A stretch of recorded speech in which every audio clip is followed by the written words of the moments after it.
Hello, hello, hello. Oh my goodness, God, I'm telling you. This is, I know I was supposed to be here like what, 15, 16 minutes ago, but somehow or another, I got stuck at church. So I'm here now. And forgive me for all of this. I'm still working on new software to make this broadcast or this live as good as it needs to be, professional as it needs to be. I'm trying. Um, don't be so rough on a gal. You know, I'm working it out. I'm not the best tech savvy person, but I do what I can do. I do what I can do. So we're going to continue the live for the soul to soul. I have no idea. I had my thumbnail going. I had everything that's supposed to be in place for notifications. And that's one of the reasons why it is extremely important for you all who do watch on a regular to keep your notifications on, to like, share, and subscribe, but mainly your notifications to notify when I do go live, just in case if there is any technical problems that you'll be able to say, okay, well, she'll probably be back on or whatnot, so that we can pick up where we left off and keep going. I am so sorry. I just got in the door mainly after taking my youngest to dance rehearsal. So I was like putting the pedal to the metal. No, you're not supposed to speed, but I tried to get here as quickly as I could and without tripping on myself. So let's see what we got. What we got. So we're gonna go back into talking about the soul. Soul to soul is the second portion of this. And got to get my bearings together. I don't like rushing in. It's just like having to rush in from work and you don't have time to kind of recuperate, relax, or get your coffee. You're just running into work. Nobody likes to do that. So let me get my Bible and stuff.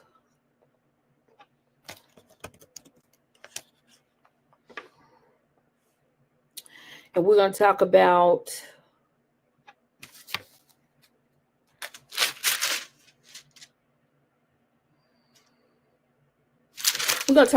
the enemies of your soul. And I explained earlier on how your soul is precious. It's precious to God, and crazy as it may sound, the enemy wants your soul too. It means something for him to have it too. So that's why we're going to take a look at enemies of the soul. And enemies of the soul is anything that can go against the progression of you coming to a more righteous position, a more righteous standing with God, that you're being in good standing with God. So anything that comes in between that or pulls you from your efforts to be in right standing with God, no matter where you think you are level wise, there's always room to be better, to go higher, to be closer to God. And you're already a child of his, but the more time you spend with him, the more you get to know him and knows what he wants and what he expects, and and so forth. So we're gonna find out that the enemy of the soul. One of the things that's the enemy of the soul is in First Peter, the 2nd chapter, 11 verse. First Peter, and that'll be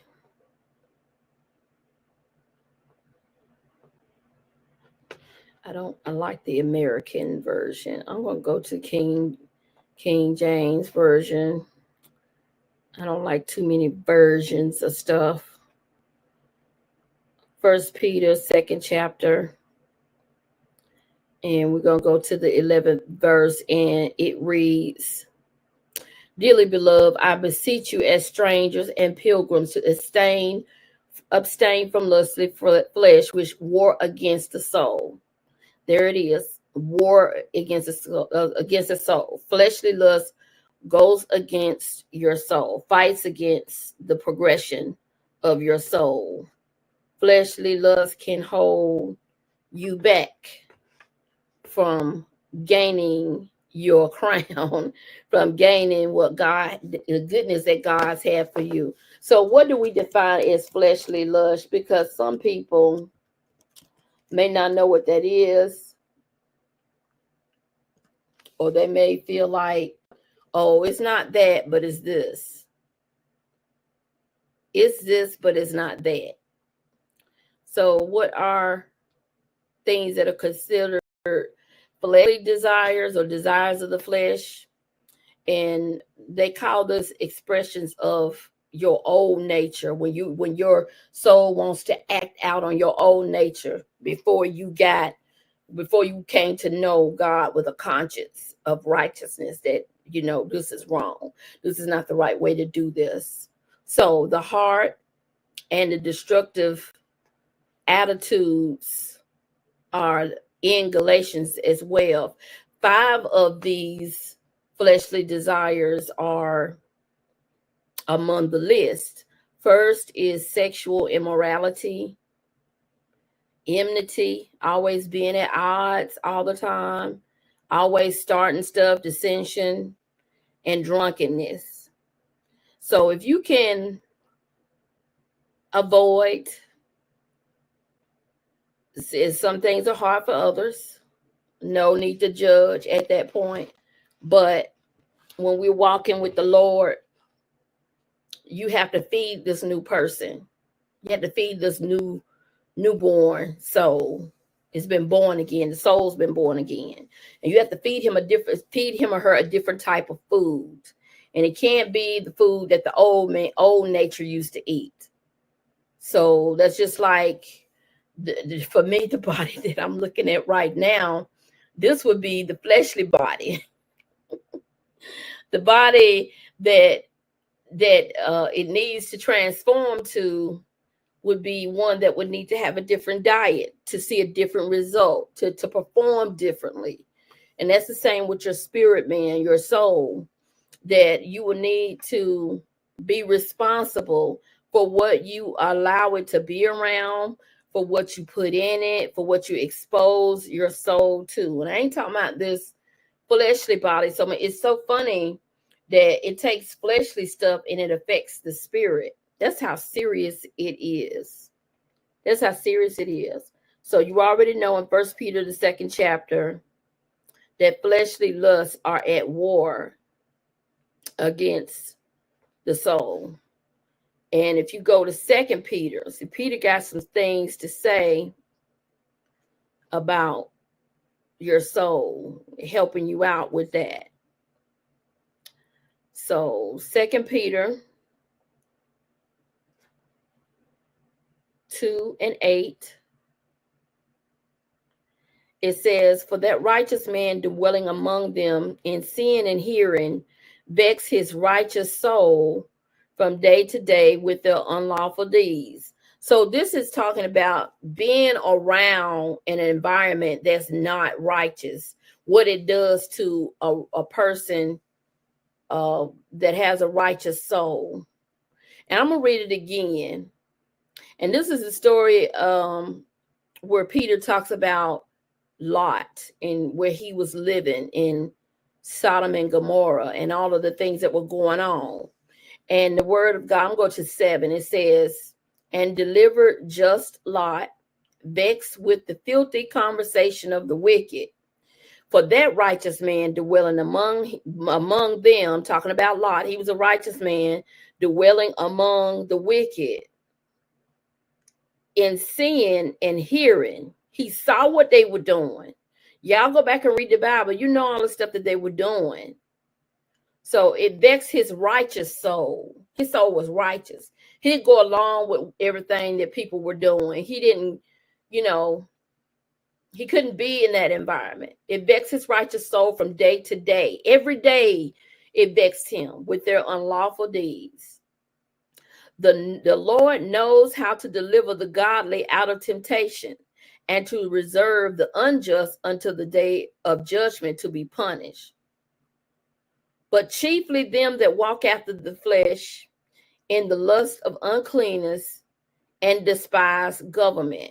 People like that don't like order. They don't like structure. They don't want to be told what to do. They're just all over the place, just doing whatever they feel is right within their wicked souls to do.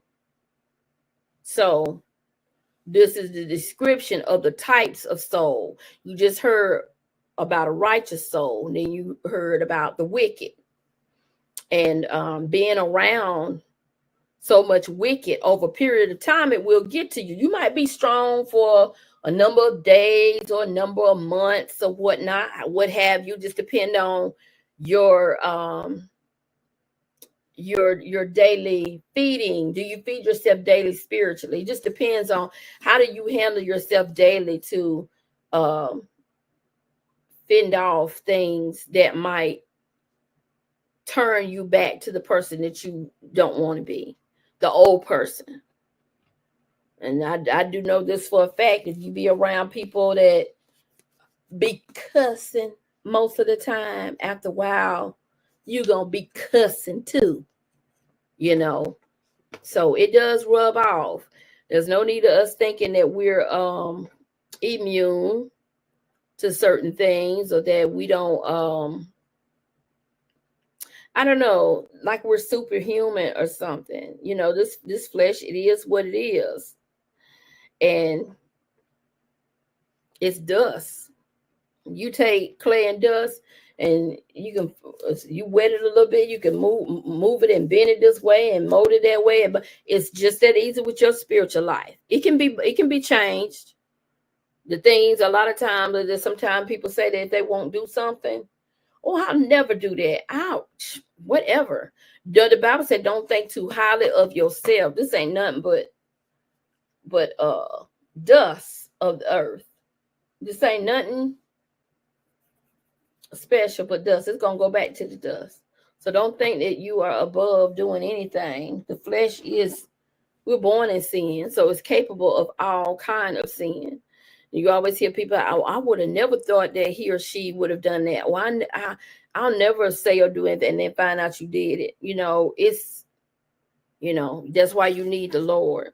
You need the Spirit of God. So the enemy of the flesh is fleshly lust. We already figured out what fleshly lust is. That's sexual immorality, drunkenness, dissension, always being in contention or fighting all the time. That's not pleasing to God. Those things, as far as sexual immorality, the very things that he said that are wrong when it comes to you bonding with a person sexually. Nobody has to go and get a full out dictionary or whatever. If you're a believer in God, in the word of God, you believe in his word, nobody has to go to a debate about this, that, or another. It's there. It's already there. And half the time you run around trying to tell people what they shouldn't be doing. They already know it. So they already know what they should and shouldn't do. Okay, so evil men are also the enemy to your soul.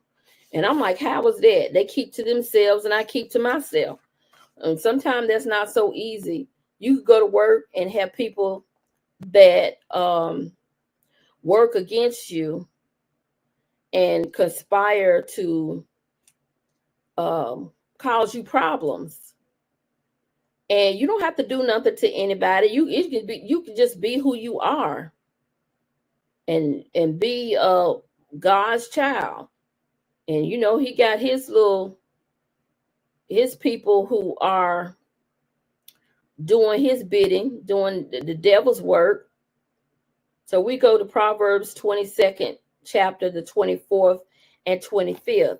It says, make no friendship with an angry man, and with a furious man thou shalt not go, lest thou learn his ways and get a snare to thy soul. Man, if that ain't in your face, don't make friendships or agreements with people who that have an angry spirit.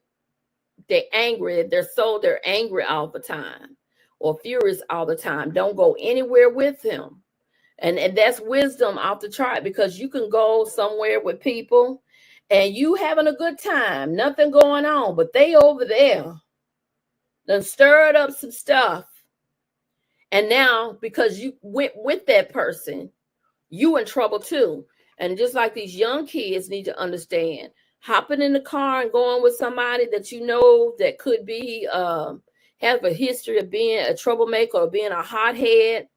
You sitting out in the car and they go in the store or go somewhere, go to somebody's house, and they go in there and they start something and they do something horrible, probably even kill somebody, rob or beat somebody up. You be in trouble too, because you were with them. So the Bible tell you, association credits a lot to what can happen to you if you didn't do it, but just being associated with is dangerous. So that's what it says. Proverbs, the 22nd chapter, the 24th and the 25th verse. 25th verse says, don't go anywhere with a furious man. That means mankind, man or woman, somebody that's a hothead all the time, always trying to go for bad all the time, always talking about how they'll slap this person, that person, running their mouth or whatever, just easily get mad. You don't need to hang around with that person, because the Bible says you will learn his or her ways and it'll be a snare to your soul. And what you mean, what's a snare to a person's soul? What is a snare? I want to know that too. Let's find out. And when I hear the word snare, I always think about, how you could get caught up. Like if you got on a sweater and you go out the door and it gets hooked onto something. And when it gets hooked onto something, it slows you down. It pulls you back. So a snare is a trap for catching birds or animals. Typically one having a noose of wire or cord. Is also, the word means to trap or to catch, to entrap. So if you get caught up and you get caught up in something, or it'll slow you down. Just like I said about you going out the door and you might have a loop. They get hung on the doorknob or a nail or something, and it'll pull you back. Or, you might even get hurt sometimes. So that's the same thing with a snare. It could be a snare to your soul. People who hang around the wrong people and haven't, they're the nicest person, and then something happened to them, for being at the wrong place at the wrong time. You always hear that. But this specifically tell you who not to go with. Don't go with somebody that can't control their emotions. Their emotions are all over the place. They're irrational. They act without thinking. Those type people, don't keep company with them and go places and stuff like that with them. You find yourself in trouble and can't get out. So the next enemy of your soul, we already said fleshly lusts, evil men. Ignorance is also an enemy to your soul, because if you don't know something, it's a knowledge that's could help you, but because you don't know it, it's working against you. Because you don't know, it's working against you. And then some people, they get mad at you because you are in a season of learning and studying and observing and taking note. And people, oh, you think you all that because you just think you know everything. It is a season to be learning. Always to be learning. So if you don't know something, the Bible tells you in Proverbs 8:36, that ignorance can be a snare to your soul. What you don't know can hurt you. And it's the biggest lie. Or what you don't know won't hurt you. Oh, yes, it will. Bible tell you right here. It says, for those, I'm going to go to 35. For those who findeth me finds life and shall obtain the favor of the Lord. So listening at this saying, who also findeth me findeth life, it's like God is a constantly moving around, and we need to be keeping up with him. So when you find him, you find your life, you find your purpose, what this supposed to all be about, who's supposed to be here in your circle and who not. Who is God helping you to understand? It says, for whoso finds me finds life and shall obtain the favor of the Lord. And that's what I want. You should want that. I want God's favor on my life. I want everything good that God got for me. I don't want to miss my blessing. I don't know why they just started at 36, because I think if I had to go to 32, it adds to the reason why ignorance is the enemy to your soul. I'm going to go to 32 to 36. And it says, now therefore listen to me, O ye children, for blessed are they that keep my ways. Now we talked about the wicked back there, and how they were doing whatever they wanted to do, don't want to be governed or anything.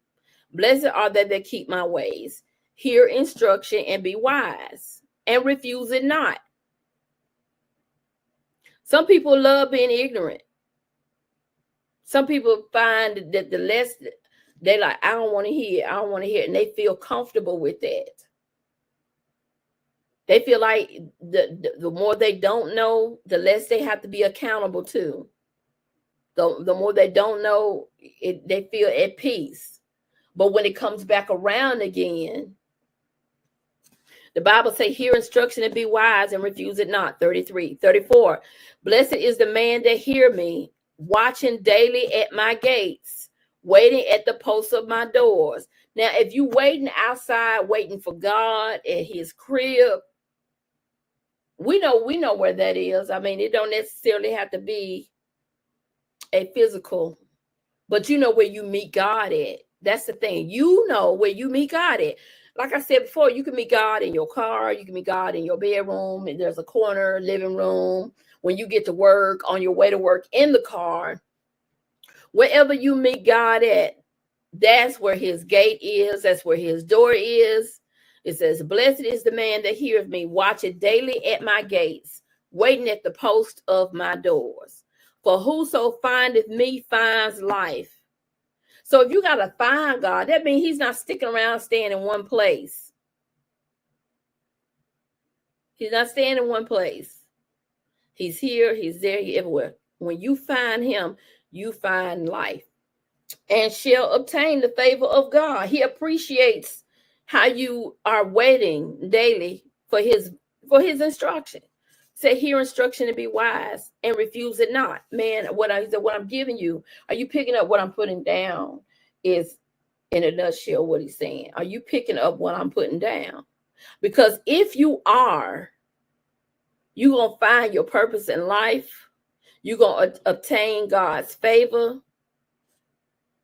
But those that sinneth against me, he wrongs his own soul. All that hate me love death. So there is a flip side, that if you hear instruction and you refuse it, and you're not being wise, he that sinneth against me wrongs his own soul. You wrong your own soul. You do yourself a disservice. You are, what is that thing that I say? You are betraying yourself. You ain't betraying God so much as when you turn away from wisdom. You refusing wisdom. You refuse to hear his instruction and follow. You are betraying yourself, your own soul. And he said, if you do that, then you must hate me and love death. Because he already said, if you watching daily at his gates and waiting at the posts of his doors, you're gonna find life. You know, I used to in junior high school and high school, I would have a good day. Mama would ask me, well, how was your day, or how was your date, or whatever. And I used to come anytime I had a good time, everything went well, I would say, my life is good. Yeah, my life is good. Because somewhere or another, I found favor. I loved life. I had goodness to come to me, whatever it was. And you got to find that you love life, and you love God. And if you hate instruction and you hate wisdom, you must love death. And you wrong your own soul. He that sinneth against God wrongs his own soul. You ain't wrong God. You ain't got room to wrong God. He just do like this and get on out the way, because he's like, oh, you threw that at me. Missed. And it come right back around, hit you right between the eyes. So, I always say he don't have to care. It don't bother him.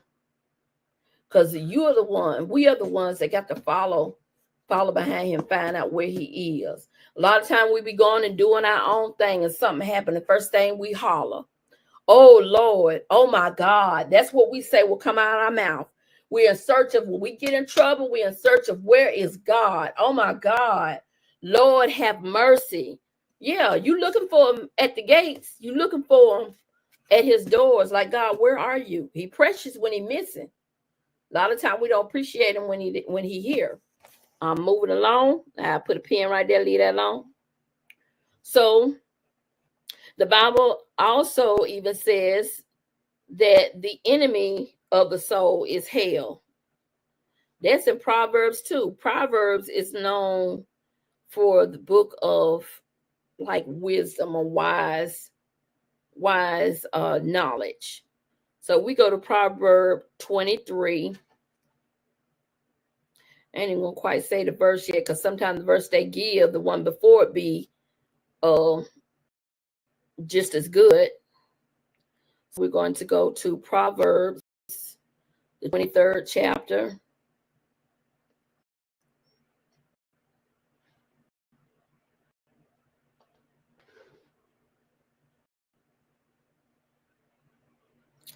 I'm gonna go 12.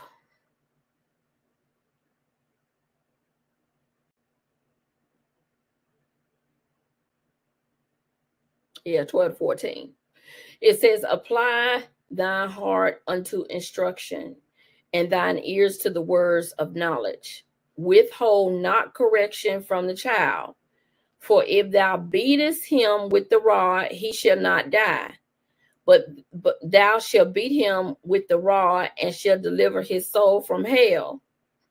So correction does not hurt a child, and correction does not hurt a child of God. It may hurt our feelings, but the Bible says you're not going to die. Matter of fact, you're delivering his or her soul from hell. And I know people don't like to talk about correction, corporal punishment, or correction, or whatever, but there it is in black and white. Let me see what the American version says.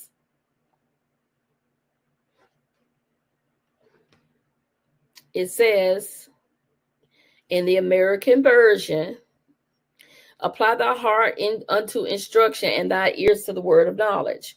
Withhold not correction from the child, for if thou beat him with the rod, he will not die. Thou shalt beat him with the rod. Thou shalt deliver his soul from Sheol, which is the same as hell. It's the same. So you got King James Version that said, yeah, he needs this. He or she gonna need that discipline. And then you got the American version that says the same thing. So there you have it. So there are two types of